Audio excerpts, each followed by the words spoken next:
FATF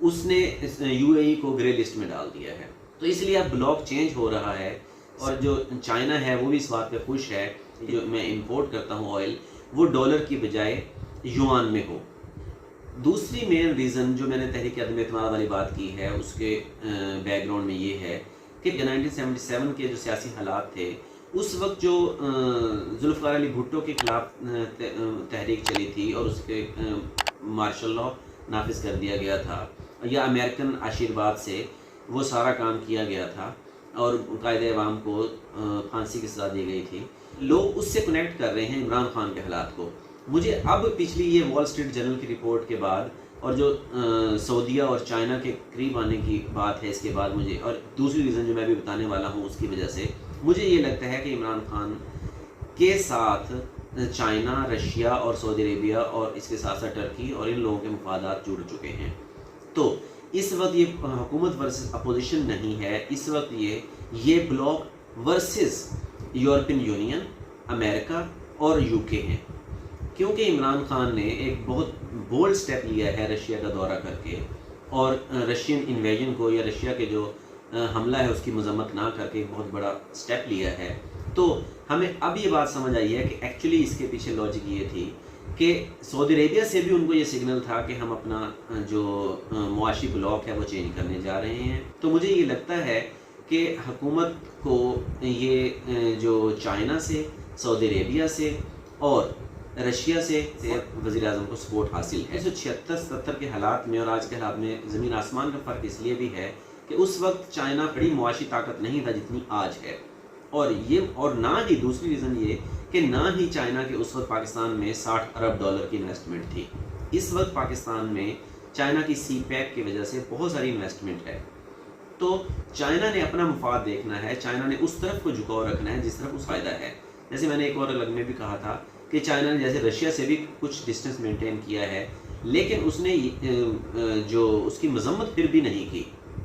اس کا مطلب یہ ہوا کہ چائنا کو اس وقت جو معاشی فائدہ ہے وہ سعودی عربیہ کے ساتھ ہے، وہ رشیا کے ساتھ ہے، وہ یورپین یونین کے ساتھ ہو، امریکہ کے ساتھ ہو، یا جس کے ساتھ بھی ہو، چائنا اپنا معاشی مفاد دیکھتا ہے. پاکستان کے ساتھ اس کا معاشی فائدہ بہت زیادہ منسلک ہے. CPEC کی وجہ سے، چائنا جو سلک روڈ ہے اس کی وجہ سے، یا پاکستان کے تھرو، نہ صرف پاکستان اس کی ایک منڈی ہے اس کی اشیاء کی، بلکہ پاکستان کے تھرو سینٹرل ایشین سٹیٹس بھی اس کی منڈی ہیں. اس لیے چائنا اپنا فائدہ دیکھے گا. چائنا کا معاشی فائدہ اس میں ہے کہ پاکستان کے اندر سیاسی استحکام ہو، پاکستان میں جو امریکی اثر و رسوخ ہے ایک مرتبہ اس کا خاتمہ ہونا چاہیے. یہ جو تاثر ہے کہ امریکہ پاکستان میں حکومتیں تبدیل کروا دیتا ہے، یا امریکہ اور امریکہ کے جو اتحادی ہیں وہ وزیر اعظموں کو سزا دے دیتے ہیں، ان کو پھانسیاں لگوا دیتے ہیں، چائنا یہ چاہے گا کہ یہ تاثر اب ختم ہونا چاہیے. چائنا کی جو ڈیل چل رہی ہے اس کے تناظر میں مجھے یہ لگتا ہے کہ اب حالات بدل چکے ہیں، اور ہو سکتا ہے کہ امریکہ آج تک ہسٹوریکلی جو پاکستان رول پلے کرتا رہا ہے وہ رول اب وہ شاید پلے نہ کر سکے. اس کا کریڈٹ ہم پاکستان کے حالات کو بھی دے سکتے ہیں، اس کا کریڈٹ ہم جو چائنا کا معاشی مفاد ہے اس کو بھی دے سکتے ہیں، اور سعودی عربیہ کے معاشی مفاد کو بھی دے سکتے ہیں. تو مجھے یہ ذاتی طور پہ لگتا ہے کہ تحریک عدم اعتماد ناکام ہو جائے گی. جو حکومت کی اتحادی پارٹیاں ہیں وہ بھی کچھ نہ کچھ بارگین کر کے، کچھ نہ کچھ لین دین کر کے، کوئی اپنے عہدے بڑھا کے یا اپنی کچھ وزارتیں وغیرہ تبدیل کروا کے وہ شاید اسی تنخواہ پہ کام کرتے رہیں گے. اس طرح حکومت کو مجھے لگتا ہے کہ تحریک عدم اعتماد میں کامیابی ہوگی، اور اس کی ریزن سیاسی نہیں بلکہ معاشی ہوں گی جو کہ ہم نے ڈسکس کی ہے. ایک اور چیز جو پرائم منسٹر عمران خان کو اس وقت مکمل سپورٹ دے گی، یا ان عوام کے دلوں میں جو عوام ہیں وہ ان کی ساری معاشی غیر معاشی جو ناکامیاں تھیں ان کو بھولنے کے لیے تیار ہو جائیں گے، وہ یہ ہے کہ اقوام متحدہ نے 15 مارچ کو اسلاموفوبیا کے خلاف جو ہے وہ ایک عالمی دن کے طور پہ تسلیم کر لیا ہے. اور یہ ایسا کیونکہ پاکستان کی ریزولوشن پہ ہوا ہے یا پاکستان کی ریکویسٹ پہ ہوا ہے، اس کا کریڈٹ بھی پرائم منسٹر عمران خان کو دیا جا رہا ہے. اور جب بھی 15 مارچ آیا کرے گا لوگ اس کو پرائم منسٹر عمران خان کے ایک بڑے کارنامے کے طور پہ یاد کیا کریں گے.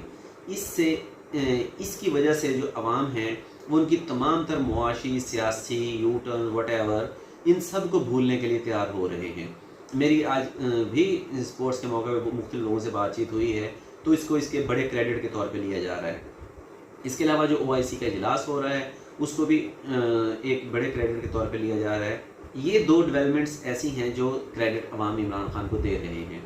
لیکن جو معاشی ریزنز ہیں وہ اگرچہ اتنی پرومیننس کے ساتھ ڈسکس نہیں ہو رہی ہیں, ان کو اتنا زیادہ فوکس نہیں کیا جا رہا, جن کی وجہ سے مجھے لگتا ہے کہ تحریک عدم اعتماد ناکام ہو جائے گی اور پرائم منسٹر عمران خان کی حکومت بھی برقرار رہے گی اور یہ اپنی مدت پوری کرے گی, اور ملک میں جو نیا معاشی بلاک ہے یا جن لوگوں کے پاکستان میں معاشی مفادات ہیں وہ اس کو استحکام کی طرف لے کے جائیں گے. اور وہ یہ چاہتے ہیں کہ اب یہ جو امریکن چیپٹر ہے وہ یہاں اس ریجن سے وہ تقریباً کلوز ہو جائے تو زیادہ اچھا ہے. یہی وجہ ہے کہ تاریخ میں پہلی مرتبہ رشیا کو روس کے اقدام کی مذمت نہ کرنے میں پاکستان, انڈیا, بنگلہ دیش, چائنا, ویتنام, یہ سب کنٹریز تقریباً جو ایشین بلاک ہے وہ سب کے سب متحد رہے ہیں, سوائے چند ایک کے جن کو جو یورپین یونین کا یا جن کے ساتھ لین دین ہے وہ صرف اور صرف 8% ہے رشیا کا, انہوں نے اس کی مذمت کی ہے. باقی 92% ایشیا نے, جن کی رشیا کے ساتھ ٹریڈ بھی ہے, انہوں نے رشین اقدام کی مذمت نہیں کی ہے. اس سے بھی یہ ظاہر ہوتا ہے کہ ایک نیا معاشی بلاک جو بظاہر لگ رہا تھا, مجھے بھی ذاتی طور پہ کچھ دن پہلے تک یہ لگ رہا تھا کہ وہ معاشی بلاک کافی کمزور ہے, لیکن مجھے اب ایسا لگنے لگ گیا ہے وال اسٹریٹ جرنل کی اس رپورٹ کے بعد اور سعودی عربیہ کے اس طرف جھکاؤ ہونے کے بعد کہ یہ معاشی بلاک اب کافی طاقتور ہے. اور اس معاشی بلاک کی یہ خواہش ہوگی کہ ایشیا میں سے جو امریکن چیپٹر ہے اس کو کافی حد تک اب کلوز کر دیا جائے تو اچھا ہے, اور ہو سکتا ہے کہ پاکستان سے بھی اس کے ساتھ ہی یہ چیپٹر شاید کلوز ہو جائے. یقیناً اس میں چائنا, سعودی عربیہ اور رشیا یہ ٹرائی کریں گے اپنے مفادات کا تحفظ کرتے ہوئے کہ پاکستان اور انڈیا کے درمیان بھی کچھ نہ کچھ ایسا اسٹیبلش کیا جائے جس سے پاکستان اور انڈیا کے درمیان بھی امن سکون رہے. ابھی میزائل والا واقعہ ہونے کے علاوہ ایسی اچھی خبریں آنا شروع ہو گئی تھی کہ پاکستان اور انڈیا بھی قریب آ رہے ہیں. میرا خیال یہ ہے کہ آپ کو آج کی ویڈیو پسند آئی ہوگی.